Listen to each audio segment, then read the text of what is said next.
내 안에서 무엇이 이깁니까? 그런 제목의 말씀 전하겠습니다. 십자가는 예수께서 피하지 않으셨던 사형수를 처형하는 형벌의 도구였습니다. 그러나 주께서 십자가를 지실 때 제자들의 배신과 종교인들의 시기심과 무리를 동원하는 강수가 있었고, 그리고 빌라도는 무리를 보면서 오판하는 잘못된 재판을 행함으로 예수님이 십자가에서 죽으셨죠. 하나님은 자신의 뜻을 따라 죽음의 자리에 아들을 내어주셨습니다. 성자 예수께서 겟세마네 동산에서 할 수만 있으면 이 잔을 내게서 옮겨달라는 기도를 드렸지만 아버지 뜻대로 하겠다고 기도했고 십자가의 길을 걸어가셨습니다. 여러분 가정해 보셨습니까? 제자들이 의리 있게 예수님을 막아주는 역할을 했다면, 대제사장들이 뒤늦게 회개하고 무리를 철수시키고 예수는 정말 주목해야 될 하나님의 선지자라고 얘기를 했다면, 빌라도가 무리가 뭐라고 하든지 무죄 판결을 내리고 예수를 방면했다면 역사는 어떻게 됐을까? 그럼에도 불구하고 저는 예수님이 그래도 십자가에 죽었을 것이라고 생각합니다. 그 근거는 마태복음 24장 24절입니다. 같이 한번 읽겠습니다. 시작. 인자는 자기에 대하여 기록된 대로 가거니와 인자를 파는 그 사람에게는 화가 있으리로다. 그 사람은 차라리 태어나지 아니하였더라면 제게 좋을 뻔하였느니라. 예수님은 자신에 대해서 기록된 창세기 22장 말씀이나 이사야서 53장 말씀, 출애굽기 12장 말씀, 시편 22편과 같은 그 기록대로 예수님은 십자가에 죽는다는 거예요. 예수님은 기록된 대로 간다는 거죠. 예수님이 하고 싶은 얘기는 굳이 가룟 유다가 선생을 파는 행위를 할 필요는 없다는 거예요. 그렇게 함으로 가룟 유다가 불행한 길을 걸어갈 뿐이다 라고 예수님이 말씀하셨습니다. 구원의 사역이 성취되는 과정에 옥합을 깨뜨리거나 나귀를 빌려주거나 또 다락방을 내준 사람이 있었어요. 그들은 긍정적인 협력자였습니다. 그러나 부정적인 역할을 도맡아 주님을 죽게 하는 과정에 참여한 자들도 있었습니다. 이들은 하나님의 구원 역사에 다 필요해 보이지만 상을 받는 자리가 있고 벌을 받는 자리가 있는데 굳이 벌을 받을 자리에 들어갈 필요가 있는가? 주님이 생각하신 것이죠. 역사를 보면 십자가 사건만이 아니라 성경의 주요 인물들 주변에도 여러 가지 역할을 감당하는 사람들이 계속 있어 왔습니다. 오래전에 다윗이 아들 압살롬의 칼을 피해 도망칠 때 베냐민 지파 시므이라는 사람이 돌을 던지면서 저주를 퍼부었어요. 다윗을 향하여 피 흘린 자요, 악한 자요 지칭하면서 사울 족속의 모든 피해에 대해 하나님이 너에게 보응했다고 말했습니다. 너는 피를 흘린 자이므로 화를 자초했다라고 얘기했습니다.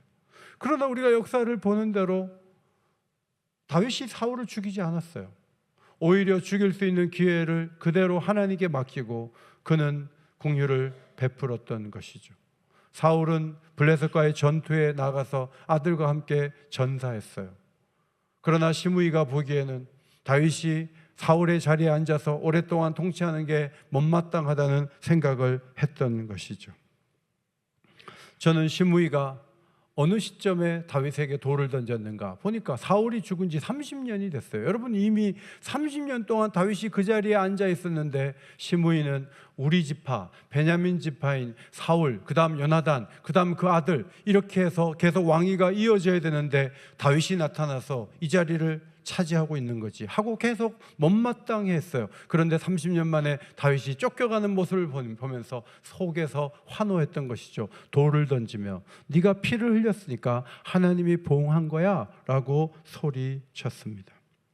단칼에 목을 베고 오겠다는 장군을 제지하면서 다윗이 한 말이 사무엘하 16장 11절입니다. 내 몸에서 난 내 아들도 내 생명을 해하려 하거든. 하물며 이 베냐민 사람이랴 여호와께서 그에게 명령하신 것이니 그가 저주하게 버려두라. 이 상황도 하나님이 허락하지 않았다면 이런 일이 일어나지 않지. 하나님이 벌받는 나에게 이런 수모를 당하게 하신 것도 하나님이 허락하신 것이니까 그냥 저주하게 내버려 둬라 라고 말씀하셨습니다. 보복을 하거나 거친 언사를 주고받지 않고 그는 그 시간을 보내면서 12절에 이렇게 말하죠. 혹시 여호와께서 나의 원통함을 감찰하시리니 오늘 그 저주 때문에 여호와께서 선으로 내게 갚아 주시리라. 전혀 당하지 않아야 될 대우를 받는 것을 하나님이 보고 계시고 하나님이 그 가운데 참고 있고 하나님을 바라보는 사람들을 그냥 두지 않고 오히려 선으로 갚아주실 분이시니까 여기서 장군을 보내서 목을 베라 할 필요가 없다는 거예요. 하나님께 맡긴다는 것이죠. 여러분, 베냐민 지파 시므이는 유다 왕을 저주하고 유다 지파이기 때문에 다윗을 저주하고 그의 일행을 부끄럽게 하려는 시도를 했어요. 그러나 그는 가만히 있어야 했습니다. 약해질 대로 약해진 초라한 왕에 대해서 소리칠 필요가 없었어요. 하나님이 그를 어떻게 하든지 그건 하나님 손에 달려있는 문제고 자기가 그렇게 할 필요는 없었어요. 얼마 후에 압살롬의 반란이 진압이 되었습니다. 다윗은 왕 위에 복귀하기 위해서 요단강을 건너게 됐을 때 시므이가 아주 빠른 속도로 찾아와서 이렇게 말하죠. 내 주여 원하건대 내게 죄를 돌리지 마옵소서. 내 주 왕께서 예루살렘에서 나오시던 날에 종의 패역한 일을 기억하지 마시오며 왕의 마음에 두지 마옵소서. 여러분, 이런 말을 아무리 해도 어떻게 잊을 수 있겠어요? 잊을 수가 없어요.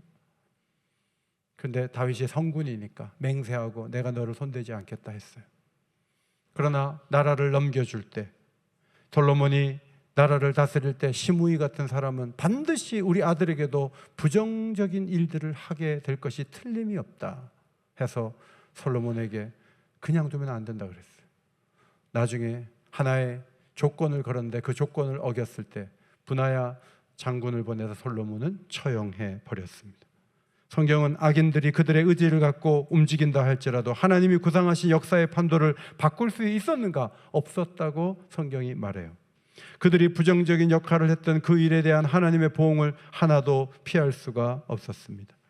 누가복음 23장을 읽으며 야신가인 총독 빌라도가 사람들이 모여요 잡아온 예수를 아무리 봐도 이리 봐도 저리 봐도 신문을 해봐도 이 사람은 죄가 없다는 것이 직감적으로 느껴졌어요. 그리고 몇 마디 해보니까 죄가 없어요. 그래서 빌라도는 그냥 풀어주려고 그랬어요. 이렇게 저렇게 해도 안 되니까 그는 계속 시간을 끌면서 아니 그래도 죄가 없는 사람을 십자가형에 내주는 건 아니지, 내가 악한 총독이라 할지라도 내가 그런 짓은 하지 않지 하면서 시간을 끌면서 무리들을 설득하려고 했어요. 3번이나 변명하며 말했어요. 그냥 죽일 죄가 없으니까 때려서 놓을게 라고 얘기를 했지만 그럼에도 불구하고 무리들은 십자가에 못 박으라고 소리를 쳤어요. 결국 죄 없는 자를 십자가에 내어주고 말았어요. 25절에 그들이 요구하는 자 곧 밀란과 살인으로 말미암아 옥에 갇힌 자를 놓아주고 예수는 넘겨주어 그들의 뜻대로 하게 하니라. 6월절 명절이면 한 명씩 풀어주는 특사를 내놓는 제도가 있었어요. 누구를 줄까? 바라바를 내줄까? 예수를 내줄까? 사람들은 살인한 사람을 내달라고 그러고 예수님은 십자가에 못 박으라고 소리를 쳐서 결국 예수님은 십자가에서 죽게 되었습니다. 표면적으로 보면 빌라도가 무리들의 말에 굴복한 것으로 보이지만 사실 빌라도는 내면의 소리를 2가지 소리 가운데 자기에게 유리한 쪽으로 갔던 것이죠. 역사가 요세푸스에 의하면 빌라도는 성전 기금을 끌어다가 수도 공사를 했어요. 유대인들이 항의를 했죠. 우리로 말하면 우리 교회 재정부에 와서 다 가져가서 교회 앞에 수도 공사를 하면 사람들이 가만히 있지 않죠. 그런데 무자비하게 반란을 진압했습니다. 누가복음 13장에 보면 예루살렘 성전에서 제사를 지내던 갈릴리 사람들을 학살한 사람도 빌라도였습니다. 갈릴리 사람들은 로마 통치에 저항했고 그들은 갈릴리를 중심으로 모였어요. 그들이 올라와서 예루살렘에서 제물을 바치고자 했을 때 갈릴리 사람들을 죽일 뿐만 아니라 그들이 가지고 오는 짐승의 피와 갈릴리 사람들의 피를 섞었어요. 성전에서 그런 일을 했어요. 굉장히 종교적인 민감성이 있는 사람들에게 모독적인 행동을 하면서 저항하는 자들을 강력하게 진압하는 모습을 보여주었습니다. 그는 부임 초기부터 그렇게 행동함으로 결국 로마 황제에게 상소문이 올라갔고 로마 황제 티베리우스는 더 이상 서열을 일으키지 말라는 공문을 빌라도에게 보냈어요. 빌라도는 한 번 더 소요가 일어나면 그 자리에서 내려와야 되는 상황에서 예수님을 재판하게 됐던 것이죠. 유대 지도자들은 이 약점을 파고들었어요. 이렇게 말했어요. 이 사람을 놓으면 가이사의 충신이 아니니이다. 이것은 하나의 정치적 협박이었어요. 당신 한 번 더 로마 당국의 공문을 받으면 당신 끝이야. 우리 하라는 대로 해. 안 그러면 당신 날아가는 거야 라고 얘기했어요. 빌라도는 예수님이 무죄라는 사실을 단숨에 알죠. 그는 자신의 손을 더럽히지 않으면서도 상황을 해결하려고 머리를 썼어요. 헤롯 안디바가 예루살렘에 올라온 얘기를 듣고 갈릴리는 그 사람 통치 구역이니까 헤롯에게 보내라고 했어요. 명절 특사 제도를 이용해서 민중의 선택을 유도했지만 사람들은 바라바를 선택했어요. 예수를 적당히 때려서 풀어주려고 했지만 무리의 뜻은 완강했습니다. 빌라도는 두 가지 길이 있었어요. 한 사람을 억울하게 할 것인가, 아니면 이 사람을 내어줌으로 무리의 봉기를 지켜보고 자리에서 쫓겨날 것인가. 둘 중 하나잖아요. 그는 물을 가져다가 무리 앞에서 손을 씻으면서 나는 이 사람의 죄에 대해서 무죄하다고 얘기하죠. 이것은 갈릴리 사람들을 막 죽일 때와는 전혀 다른 모습이에요. 본질적으로 그는 비겁한 길을 걸어가고 말았습니다. 마가복음 15장 15절을 앞에 보시고 같이 읽겠습니다. 시작.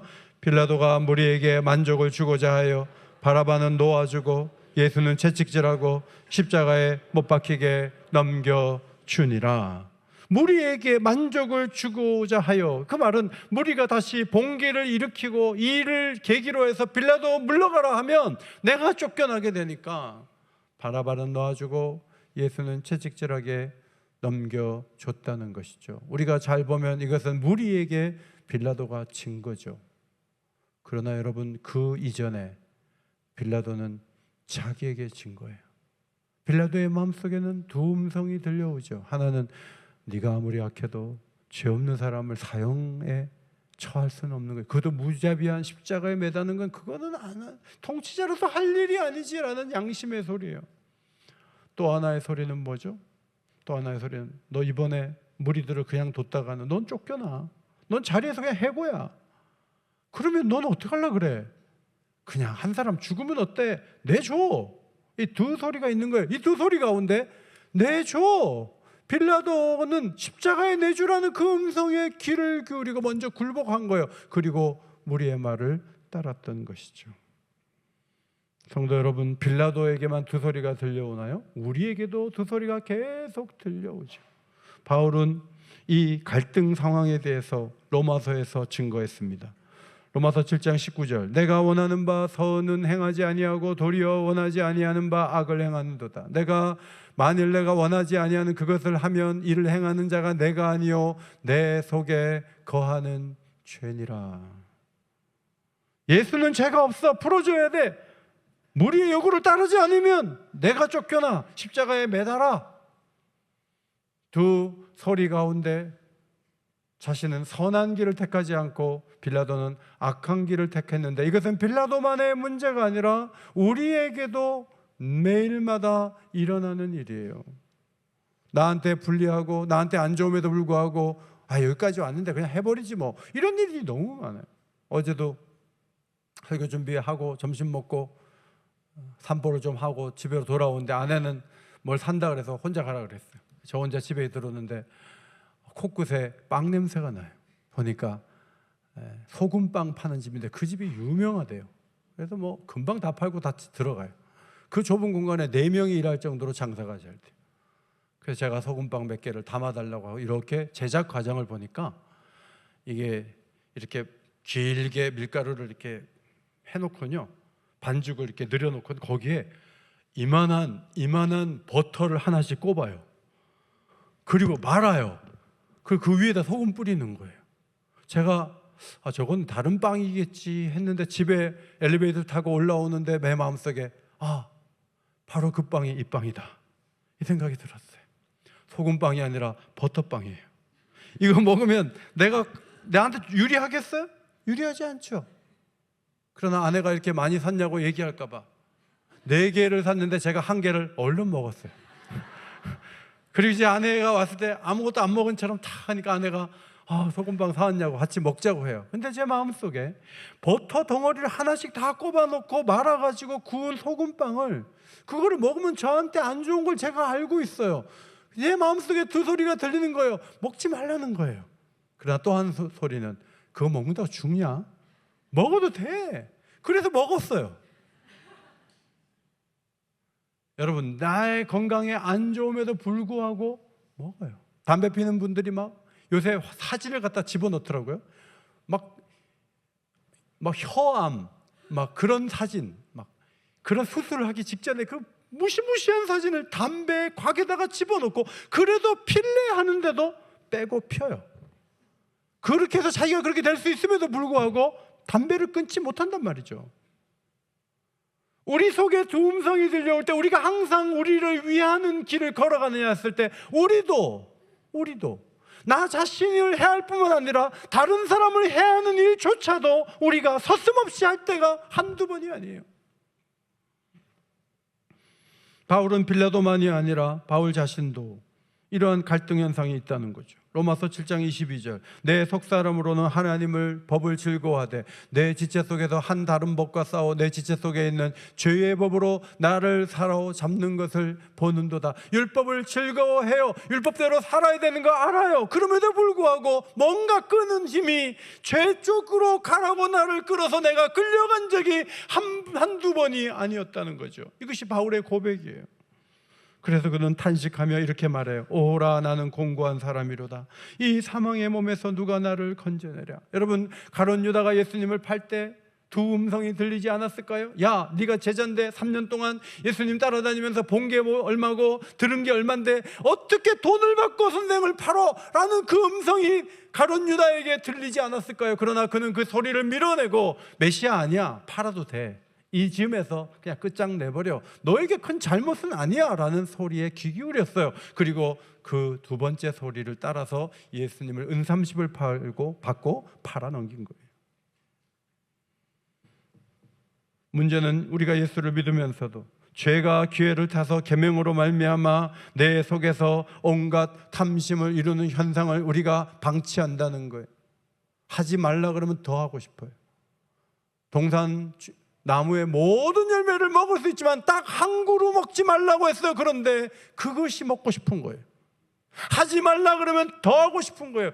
그래서 우리가 죄에 끌리는 삶을 살아가요. 하나님의 계명을 읽음에도 불구하고 이 계명대로 가야 사는 길인데 계명대로 가려고 하지 않아요. 내가 원하는 대로 하겠다는 거예요. 문제는 뭐죠? 14절, 나는 육신에 속하여 죄 아래 팔렸도다. 죄의 종이 되는 거예요. 바울조차도 그랬다는 거예요.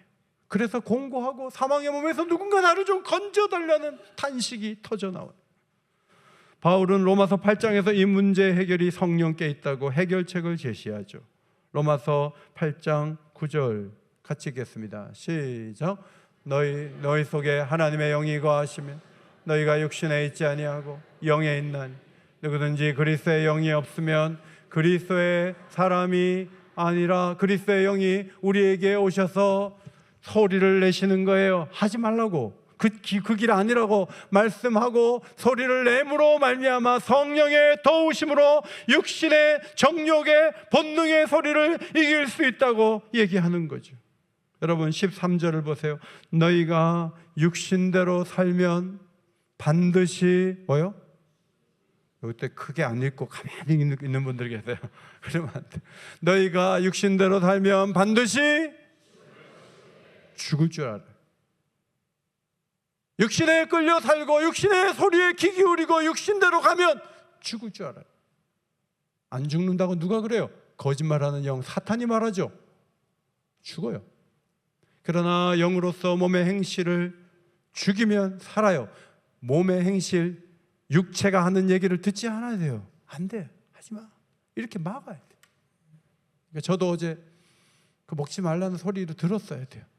그리고 아내에게 다 먹으라고 해야 돼. 그럼 아내가 힘들잖아요. 그러니까 저도 같이 먹는 거지. 빵이야 뭐 그럴 수 있지만 하나님 법을 어기면서 살 것이라고 생각하면 안 돼. 내가 이렇게 하다간 죽지. 이 심각성을 가지고 말씀 앞에 서는 게 너무너무 중요해요. 베드로가 예수께서 앞으로 나를 부인하게 될 거야 라고 경고했잖아요. 그건 회개하라는 말이고 돌이키라는 말이고 준비하라는 말이에요. 그런데 기도의 기회를 다 놓쳐버리고 대제사장의 뜰에서 실제로 3번이나 주를 부인했어요. 여러분, 부인하는 순간에 두 가지 음성이 왜 안 들렸겠어요? 솔직하게 말해. 뭐 어떻게 될 건데? 뭐 죽으면 같이 죽지 뭐. 예수님하고 솔직하게 말해. 이 소리가 왜 안 들렸겠어요? 그러나 부인해야 넌 살아. 부인해야 돼. 두 소리 중에 사는 길을 택했던 것이죠. 그리고 예수님을 맹세하면서 저주까지 하면서 예수님과 관계가 없다고 얘기했어요. 그러나 성령이 임하셨을 때, 예수님께서 부활 승천하시고 성령이 임하셨을 때 베드로는 완전히 다른 사람이 되었죠. 도무지 예수의 이름으로 말하지도 말고 가르치지도 말라고 공회에 끌려가서 경고를 받음에도 불구하고, 그들은 예수를 죽인 사람들이에요. 선생을 죽였는데 제자 하나 죽이는 것은 아주 쉬운 사람들이에요. 그런데 그들에게 베드로가 담대하게 말하죠. 하나님 앞에서 너희 말을 듣는 것이 하나님 말씀을 듣는 것보다 옳은가 판단하라. 베드로가 죽었나요? 아니요. 하나님의 긍휼로 그는 교회로 돌아올 수 있었어요. 예수께서 십자가를 지신 것은 빌라도의 잘못된 판결에 의한 것이죠. 그래서 우리는 우리의 자리에서 정당한 판단을 내려야 되고 정직하게 살아야 돼요. 근데 그것만 생각하면 안 돼요. 빌라도가 두 가지 음성이 들렸는데 안 좋은 쪽의 음성을 따라 갔다는 것을 주목한다면 우리도 자유롭지 않아요. 욥과 세 친구의 대화를 우리가 욥기서에서 길게 보죠. 마지막에 엘리후가 등장했어요. 33장, 34, 35, 36, 37 5장이나 엘리후가 얘기를 하죠. 그는 단순히 고난은 죄에 대한 심판이 아니라 고난이 오면 우리가 교만해서 나오고 하나님께 돌이키게 된다. 고난은 우리를 돌이키게 하는 도구라고 말한다는 점에서 약간의 차이가 있어요. 그는 하나님은 불의하지 않고 초월하신 분이고 위엄이 있다. 하나님의 폭풍우가 밀실에서 나오고 추위는 북풍에서 온다. 뭐 이런 말을 했는데 곧바로 하나님이 폭풍우 가운데 나타나서 욥에게 말씀하기 시작하셨죠. 그러므로 욥과 친구들의 말잔치가 거기서 끝나게 됐어요. 하나님은 온 우주의 광대함을 보여주시면서 욥의 고난이 인간의 이해를 넘어서는 사건이고 하나님의 통제 아래 있다는 것을 말씀해 주셨어요. 고난의 신비를 풀 수 있는 분은 딱 한 분, 하나님뿐이라고 말씀해 주신 것입니다. 하나님의 말씀을 듣기 전에 욥은 지나칠 정도로 내가 이런 일을 왜 당해? 이유가 없어. 난 착하게 살았어. 나는 하나님을 예배했고 나는 경배했고 저렇게 친구들이 말한 것처럼 난 죄를 진 적도 없어. 그런데 왜 고난이 오는지 통 모르겠단 말이야 하면서 지나치게 자기의 죄로 인해서 온 것은 아니라는 거기에 계속 매달리고 있었어요. 그런데 하나님이 오셔서 이렇게 말씀하셨죠. 내가 땅에 기초를 놓을 때 너 어디 있었느냐? 네가 말하고 네가 고통을 당하고 이런 많은 일들 이전에 땅을 만들 때 혹시 너 거기 있었냐? 너는 너의 시간 속에서 내가 만든 땅 위에서 고통을 당했는데 이 땅에 기초를 넣을 때 네가 나한테 좀 도움 준 게 있냐라고 물으시면서 하나님은 존재가 다른 분이라는 것을 드러내셨죠. 38장 41절에 까마귀 새끼가 하나님을 향하여 부르짖으며 먹을 것이 없어서 허우적거릴 때 그것을 위하여 먹이를 마련하는 이가 누구냐라고 물었어요. 두렴소가 새끼칠 때, 타조가 날개짓을 할 때, 배고픈 사자가 먹이를 구할 때를 말씀하시면서 이렇게 동물들도 내가 먹였다면 네가 그 아프고 힘든 세월을 보냈을 때 너에 대해서 내가 무지하고 너에 대해서 아무런 관심이 없었다고 네가 생각하느냐? 그렇지는 않다는 거예요. 나는 까마귀 새끼를 돌보는 그런 신인데 내가 너를 보지 않았겠느냐라고 물으시는 거죠.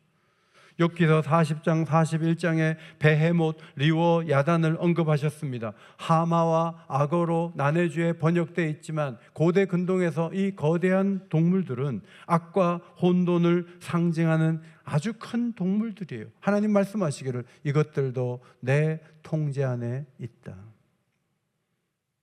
너의 이해할 수 없는 그 고통, 내 손 안에서 일어난 일이다. 너의 회복도 내 손에 달려있다 라고 말씀하신 거예요. 그때 욥이 고백한 말씀이 42장 5절이에요. 같이 한번 읽을까요? 시작.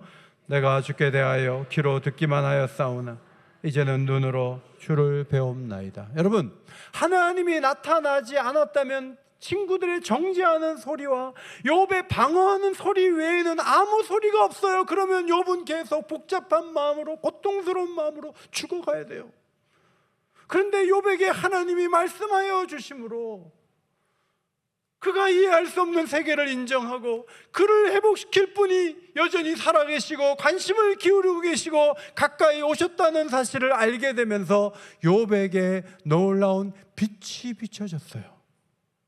그는 피상적으로 듣기만 하다가 이제는 눈으로 주를 배우는 놀라운 축복을 받았어요. 저는 이 말씀을 보면서 우리 성도들이 받은 복이 뭘까? 이렇게 정리해 봤어요. 성도는 하나님의 음성을 듣는 기회를 갖고 자기 안에서 들려오는 소리가 전부가 아닌 것을 깨닫게 되는 이들이 성도다. 기름값이 올라서 어떤 사람은 2,500원에 기름을 넣는데 성도들은 하나님의 은총으로 1,300원에 넣으면 좋겠어요. 그런 일은 없어요. 우리도 똑같이 아프고 우리도 비싼 대가를 지불해야 사는 것이 우리들의 모습이에요. 그럼 우리는 안 믿는 사람하고 차이점이 뭐예요? 다른 사람이 아플 때 우리도 아프고 우리도 수술해야 될 때는 또 수술해야 되고, 그럼 우리는 뭐예요? 우리에게 독특한 축복이 있다면 그게 뭘까요? 하나님의 음성이 들려와서 내 소리가 꺼지는 게 하나님의 축복인 줄 믿습니다. 그것이 우리가 받은 축복이에요. 하나님의 음성. 내면에서 시므이가, 빌라도가, 욥이, 바울이 두 가지 소리가 다 들렸죠. 우리도 두 가지 소리가 들려요. 그러나 우리의 귀에는 하나님의 음성이 들려오죠. 그 음성을 따라갈 때 생명의 길이 열려질 줄 믿습니다.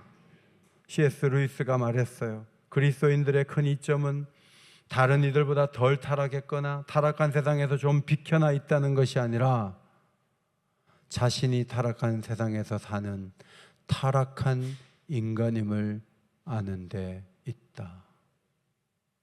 여러분, 세상이 어지러워요. 혼란스러워요. 그런데 하나님이 세상이 좀 변화해야 돼요. 달라져야 돼요. 막 소리치는데 하나님이 너도 타락했어.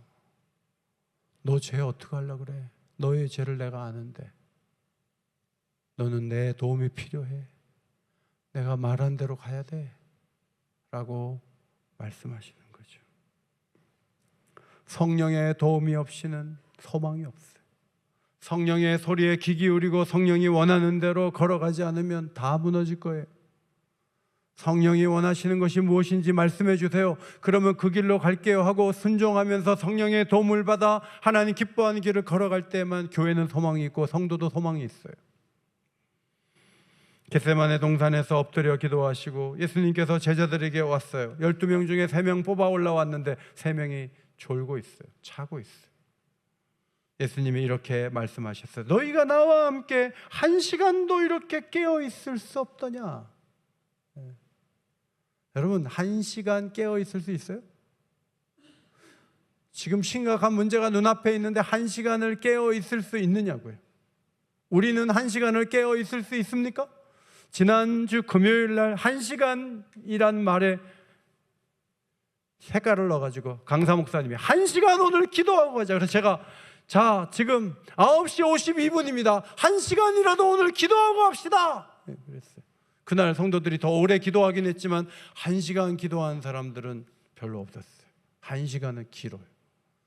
그러나 눈앞에 십자가가 있고 죽음이 있고 큰 시험이 있다면 얘기가 달라져요. 그 1시간은 기회예요. 시험에 들지 않게 깨어있어 기도하라. 마음에는 원이로 내 육신이 약하도다라고 주님 말씀하시고 이제 그만 가자. 그 기도의 타이밍도 끝나버리니까 그 다음 다 도망치는 거예요. 그 다음은 다 주님을 외면하고 부인하고 엉뚱한 길을 걸어감으로 어두운 역사를 써버렸죠.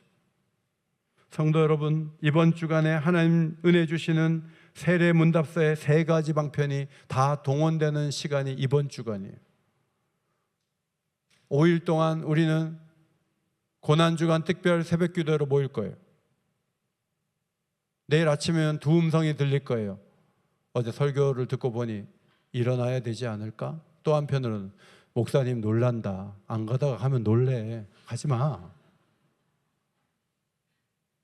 자기 앞에 어떤 시험이 있는지도 모르고 잠을 자는 거예요. 시니어가 돼도 저는 새벽기도 와야 된다고 봐요. 새벽기도에 아흔 되신 분이 오세요. 안 빠지고 오세요. 제가 부목사님들 보고 아흔 되시는 어른이 오시는데 목회자들이 빠지면 안 된다라고 얘기하죠. 이번 주에 기도하는데 하나님이 큰 은혜 주실 줄 믿습니다. 네. 아멘 안 하신 분은 벌써부터 안 오려고 결심을 하는 거예요. 어리석은 거예요. 그 다음에 말씀을 받아요. 금요일 저녁에 성찬을 받아요. 나는 주일날만 오기 때문에 주일날 성찬 받아야지 됩니다. 난 금요일날 못 오는데 왜 주일날 성찬 안 하고 금요일날 성찬합니까? 이렇게 말씀하실 분도 있을지 몰라요. 그럼 그렇게 하시면 안 돼요.